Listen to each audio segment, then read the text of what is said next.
Another day, another delve into the caverns to find more Metroids.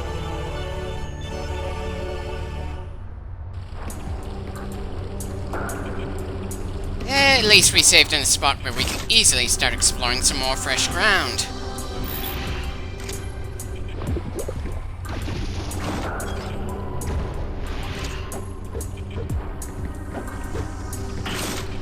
Right. Of course there's nothing down there for us. Why did I let myself get in any way helpful there?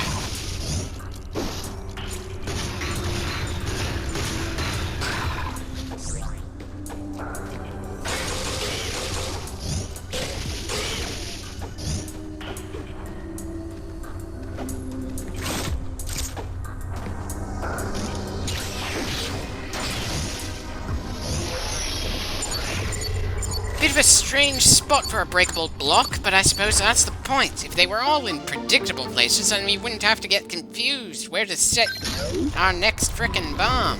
Anyway, time for some climbing to see if there's anything up there worth grabbing or killing. Of course, I'm likely to kill things even if it's just a waste of time. At least if I stay consistent.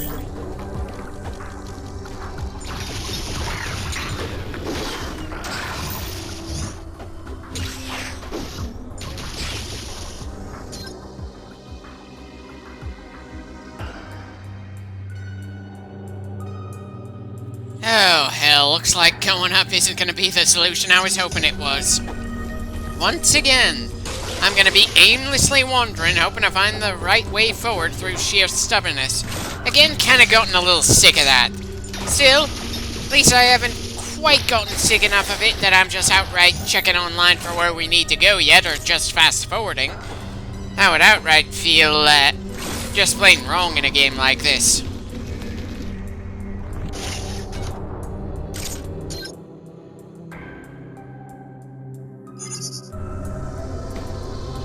Right, guess we'll go back down for now, maybe see if we can get that upgrade I chose not to go after down there.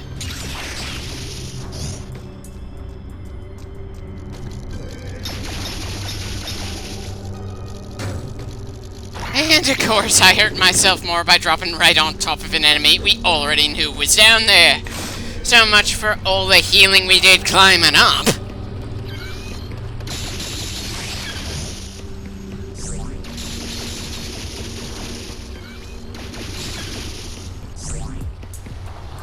I think I've said this earlier in the game, but it's worth repeating. It's one thing for Samus to be unfamiliar with the terrain.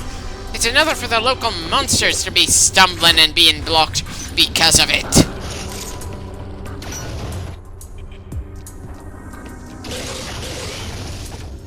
From down to up once again.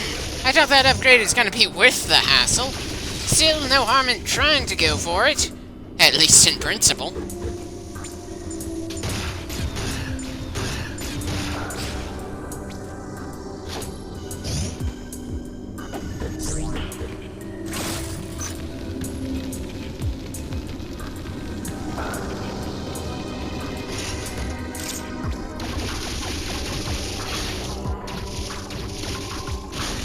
Huh. You mean to tell me I don't have to actually change beams in order to... Oh, for God's sakes. I'm not mad because we got faster means to do the whole swinging around thing. I'm annoyed because the way the beam icons are and the touch part of the screen implied things would go a certain way, and it's not like we were told the grapple beam works like this. Seriously, this isn't a case of us finding some clever means to use our abilities to get around. This is us finding out something that should have been told to us explicitly about the basic way it works. If it was mentioned before, then it wasn't clearly enough for me to learn it. At least, not instantly.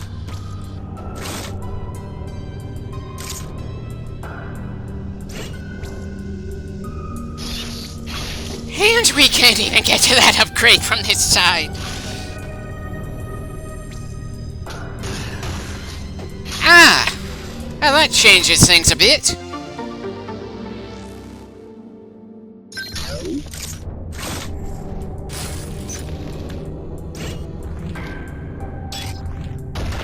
And a second upwards puzzle, the same as the first.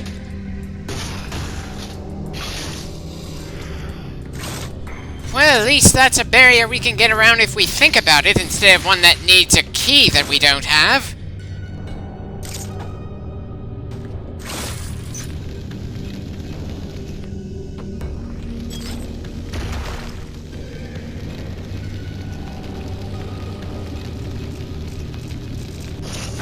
And at least I managed to get by those two without getting injured in the least. At this point, I'll take what I can get.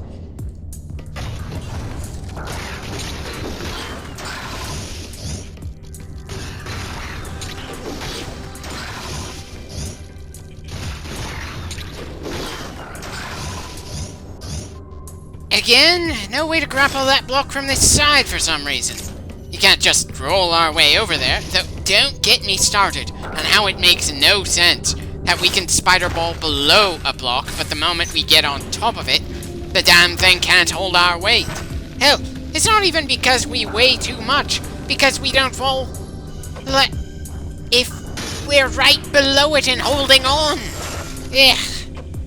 We just stay latched to the previous block if we just roll on top. So, it's not like weight is much of a factor there either. I know, it's just programming that essentially says if player is on top, break and then reform. Again, I think the game at the moment is just putting me in a bad mood, and I'm translating that to bashing it in ways that are very probably unfair. It's not like I can complain too much about the map design when the map is pretty similar to what we went through in AM2R, so I probably do have the freedom to bitch about the insane increase in the average number of barriers in a given area, and how many of those frickin' barriers require us to have things that we cannot possibly have just yet, including the baby Metroid. And once again, I'm tempted to fast forward, because I have no idea where I'm going. Not even a vague, well, that we haven't explored there, for us to start running towards.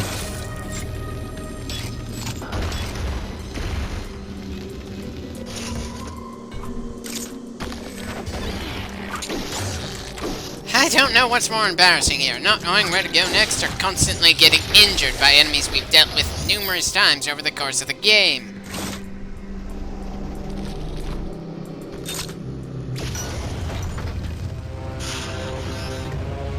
Well, at least that lava path certainly was one of the more embarrassing things we've gone through in this clip. Especially since we didn't actually have to even return to that room at all. It was just a dead end that we've already cleared. And like so many other times when we don't have a clear idea where to go next, I don't know why I even bothered trying to check that room.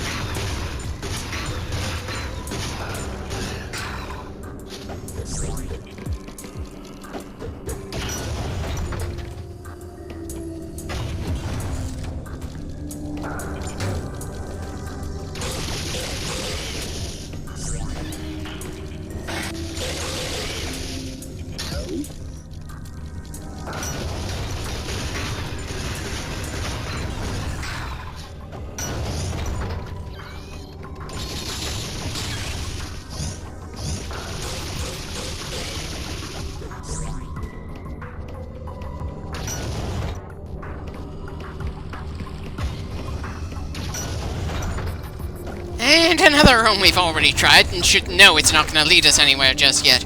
I'm not sure if I'm more exasperated by the level design here, or my own memories.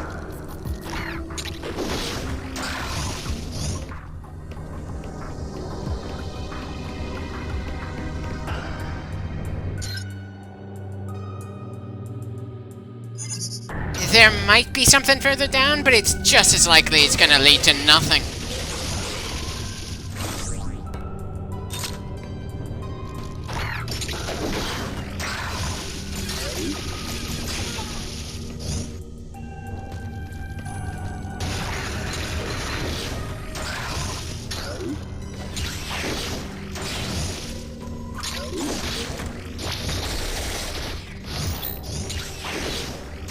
Should I be impressed with myself for managing to take down so many enemies with damn good counters, avoiding any damage as we go down? Or annoyed with myself because I expect to take that kind of damage for no apparent reason anyway?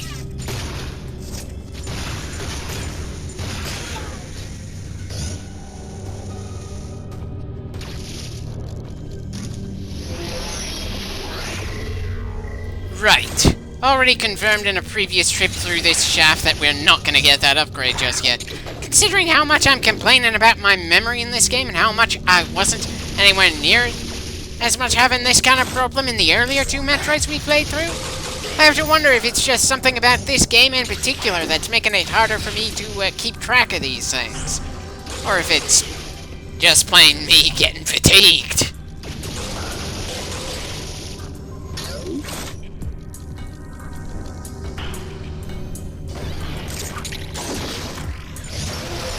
Whoops! Wrong Aeon power.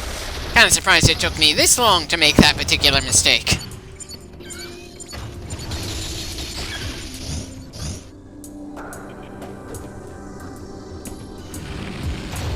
Well, at least we've gotten to a save point we haven't seen before, and the minimap claims there's a decent amount of ground under us to explore. I suppose that's progress, though part of me somehow doubts we're gonna find, all the Metroids we're gonna need to find in order to keep making progress.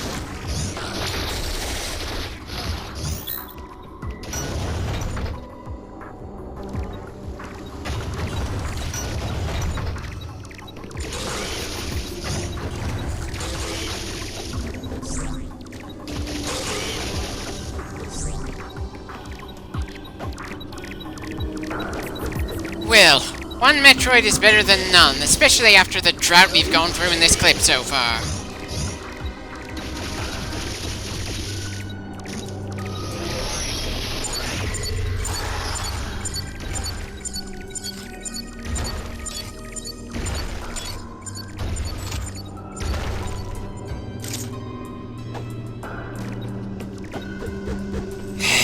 Is this one gonna be another runner that warrants having multiple rooms?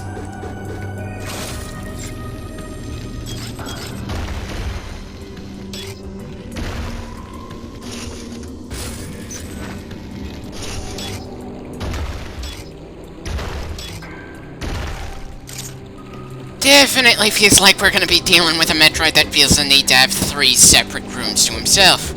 Well, I suppose that's part of the job description. When you're a bounty hunter, some of your targets will just plain make things harder than they strictly needed to be, just to be a pain in the hunter's ass. And again, despite the fact that it's making some of these enemies take longer than they actually need to, I still do appreciate that some of them have moments where they try to run away. If anything, more of the creatures we come across on this planet should be running away from us. If it weren't for the bodies entirely blowing up, then Samus would have an obscene number of corpses in her wake on our way down this far.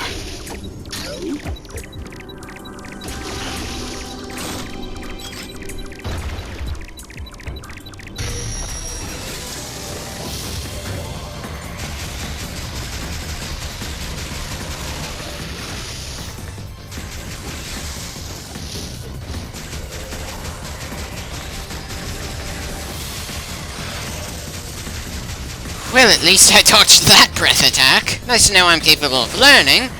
And even if I'm consistently falling for some of the same tricks over and over again, including the very breath attack I was praising myself for dodging.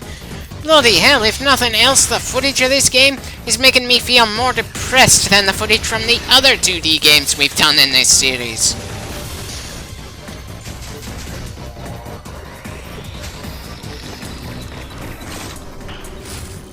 Right, time to start running after the creature that had a solid chance of killing us right there.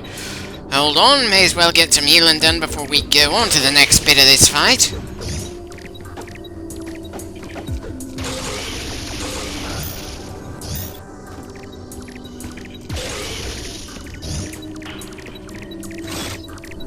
Possibly should have done some more healing, but at the same time, I just want to get this Metroid killed and move on. Again, I have no idea where we'd move on to anyway after this, especially since this one Metroid warrants having 3 chambers, and those 3 chambers are the only things down here. Just because we have a spaceship doesn't mean I'm a fan of us dealing with space hogs.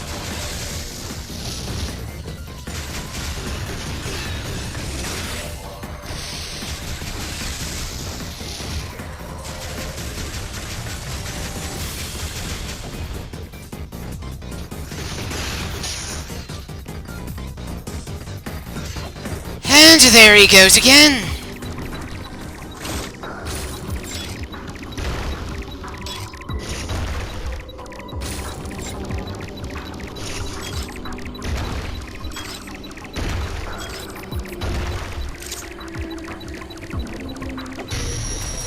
Right, let's finish this and get our kill count in this area up to, I think 6 if I'm reading the thing on the bottom right. Please tell me I don't have to go all the way back to the acid toilet again for a hint of where to go next once we're done with this guy.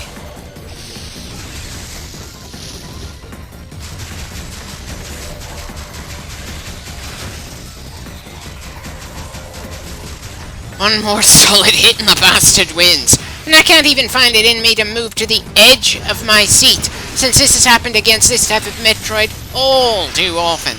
Hell, I doubt I'd have done anything other than just groan if the thing actually managed to kill us there.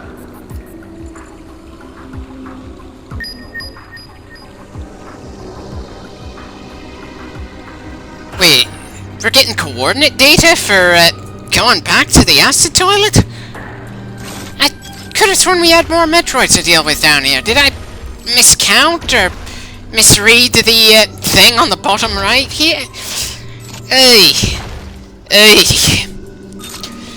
Well, I'm not going to argue with Samus here. We're heading back that way. And hey, who knows? We might even make it back to full health by the time we get over there.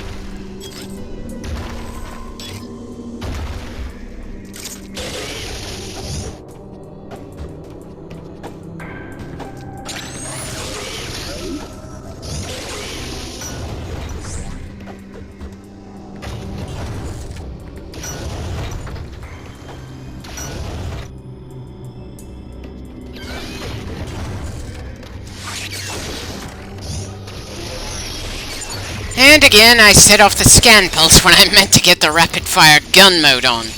Maybe not the swiftest moves to make just before we make it to a save point, but hey, the save point is literally right in our path here.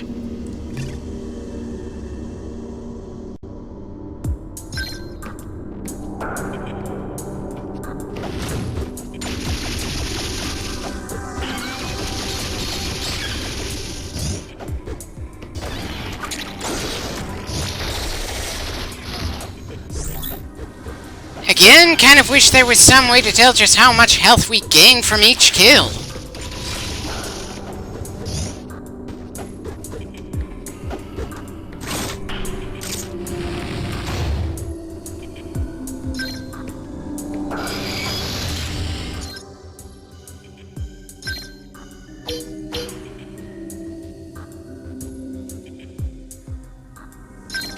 Considering how these teleport points are supposed to make things more convenient for us, they're oddly inconveniently placed.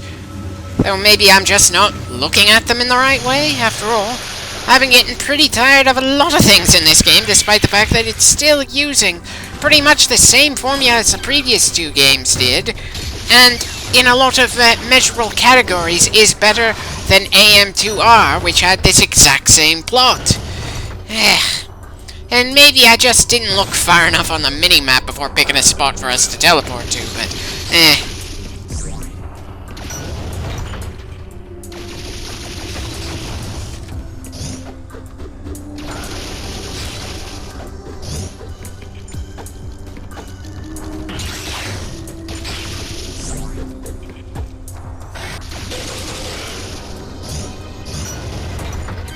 Nope.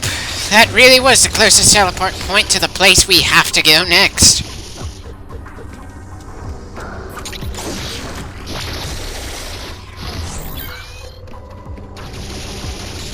Wonder why that bat didn't move more to the right to try attacking us when we're still below him.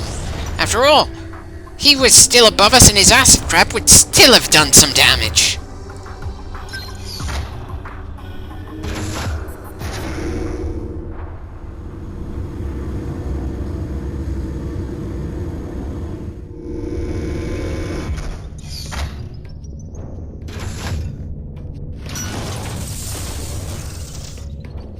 Again, really not a fan of the turrets in this game. They just hit too hard and it's not like we can dodge or counter those shots.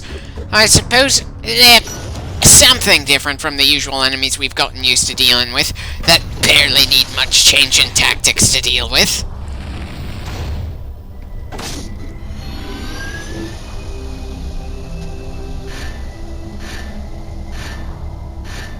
Okay, so apparently I miscounted at some point how many Metroids we've killed. My bad. I don't recall that being an issue for me in AM2R. Of course, I don't recall the thing on the bottom measuring how many Metroids we killed being that oddly set up, but again, that's probably more due to me feeling fatigued with Metroid games for now. Just gonna push our way through this one, then we're taking a break from Metroid. I don't care that the next game on my list would have been the ever-classic Super Metroid. I'm clearly not in a good headspace for it at the moment.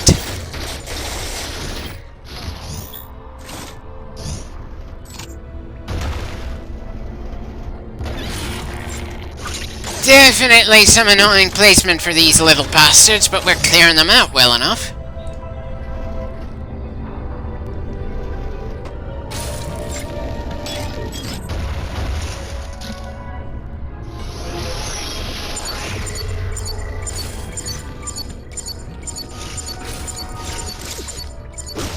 And great! I use the scan pulse and don't even check to see where the breakable rock we're detecting is. Sure, I'm not in any hurry to explore everything, but still, if you're gonna use a tool to set off some kind of ammo, it's generally a good idea to follow through on spending that ammo, even if it is easy to replenish. Still, the way is open to that upgrade in there, so I suppose my little mistake didn't mean all that much. Not that we need around 100 missiles in order to deal with the threats we've been running into. Sure, missiles do more damage than the ice beam, but they still need to directly hit a boss's weak point. Add in the fact that a lot of the bosses we've fought against in this game have been pretty mobile, and missiles move slower than the beams, and, well, it's hard to run completely out of ammo for that weapon.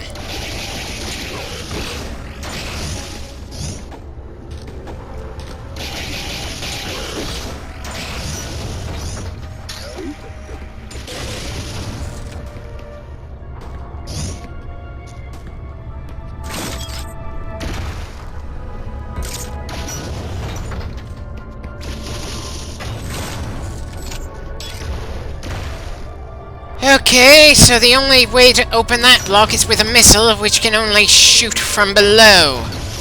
I swear, some obstacles in this game just do not make any sense regardless of how I look at them.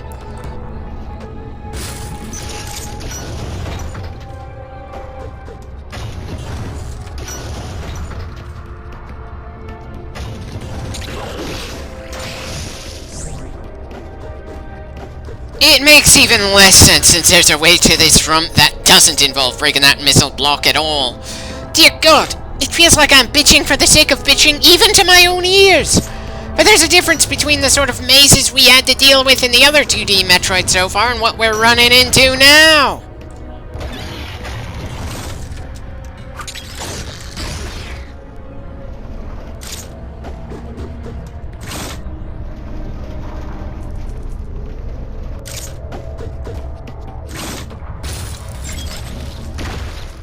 And once again, a barrier that is only one way. Just how many more times are we gonna get frustratingly blocked by things in ways that feel more for the sake of messing with the player than actually making things more interesting overall?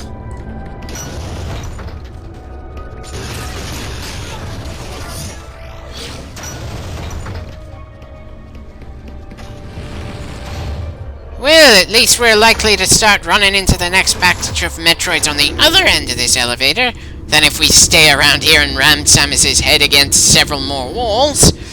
I suppose that's something.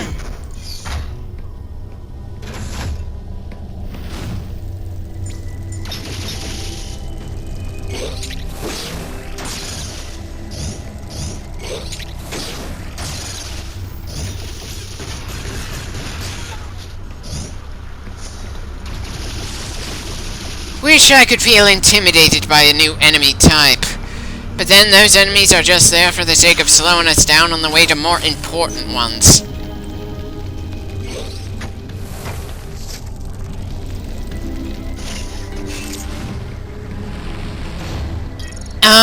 We're already aware that we need Metroid data to flush the big acid toilet.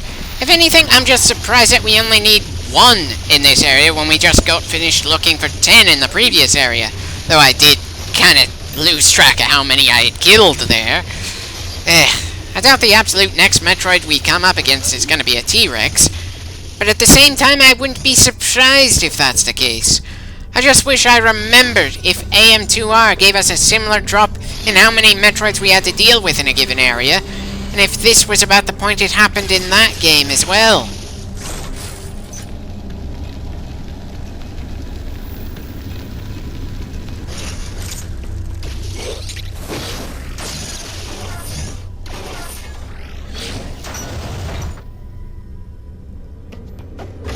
Well, if nothing else, I think I'll take this save point as an excuse to take another break.